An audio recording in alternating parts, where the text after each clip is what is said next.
السيد عبد الوافي الفتيت الذي عينه صاحب الجلالة الملك محمد السادس نصره الله وزيرا للداخلية، حاصل على دبلوم مدرسة البوليتكنيك بباريس ودبلوم المدرسة الوطنية للقناطر والطرق سنة 91 900 وألف.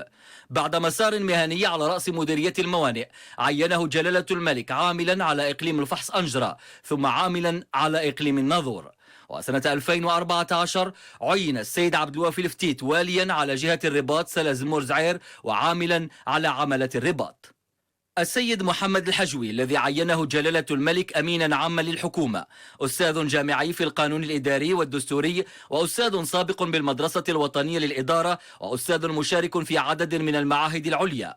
السيد الحجوي خبير ومستشار لدى مجموعة من المؤسسات العمومية، عين سنة 93 900 وألف مديرا للوظيفة العمومية، وأشرف على إعداد أول دراسة حول إصلاح الإدارة.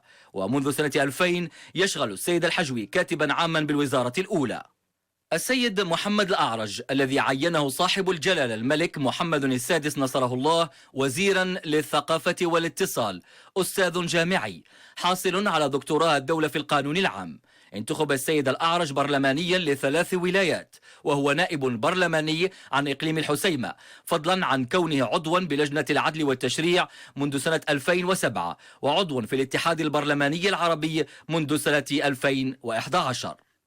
السيد محمد يتيم عينه جلالة الملك وزيرا للشغل والإدماج المهني، حاصل على الإجازة في علم النفس ودبلوم المدرسة العليا للأساتذة ودبلوم الدراسات العليا في علوم التربية، نائب برلماني عن الدار البيضاء والنائب الأول لرئيس مجلس النواب والكاتب العام للاتحاد الوطني للشغل بالمغرب.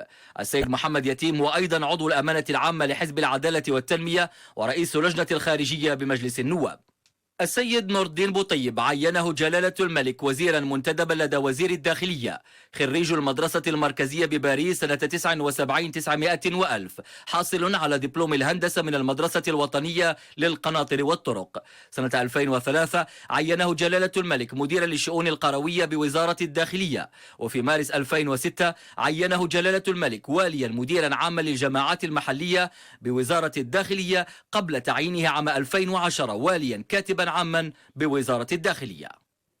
السيدة فاطمة الكحيل عينها جلالة الملك في منصب كاتبة الدولة لدى وزير إعداد التراب الوطني والتعمير والإسكان وسياسة المدينة المكلفة بالإسكان، حاصلة على دكتوراه في الطب وطبيبة مختصة في الصحة العمومية، نائبة برلمانية منذ سنة 2002 ونائبة رئيس مجلس المستشارين من سنة 2003 إلى 2008. ومنذ سنة 2009 تشغل السيدة الكحيل رئيسة المجلس الجماعي لعرباوة، وسنة 2010 تم انتخابها نائبة لرئيسة شبكة النساء المنتخبات المحليات بإفريقيا، عضو المكتب السياسي لحزب الحركة الشعبية. السيد العربي بن الشيخ الذي عينه جلالة الملك في منصب كاتب الدولة لدى وزير التربية الوطنية والتكوين المهني والتعليم العالي والبحث العلمي المكلف بالتكوين المهني، حاصل على شهادة الإجازة في الميكانيك بغرنوبل ومتخرج من المدرسة الوطنية للأشغال العمومية بليون. بعد مسار مهني حافل عين سنة 94 900 وألف مديرا للمدرسة الحسنية للأشغال العمومية، ثم مديرا للموانئ والملك العمومي البحري.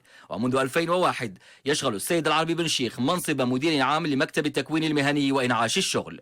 السيدة نزهة الوافي عينها جلالة الملك كاتبة للدولة لدى وزير الطاقة والمعادن والتنمية المستدامة المكلفة بالتنمية المستدامة، حاصلة على ماستر متخصص في علم الاجتماع من جامعة السوربون بباريس سنة 2002. اشتغلت بين 2005 و2007 كأستاذة مساعدة بقسم العلوم الاجتماعية بجامعة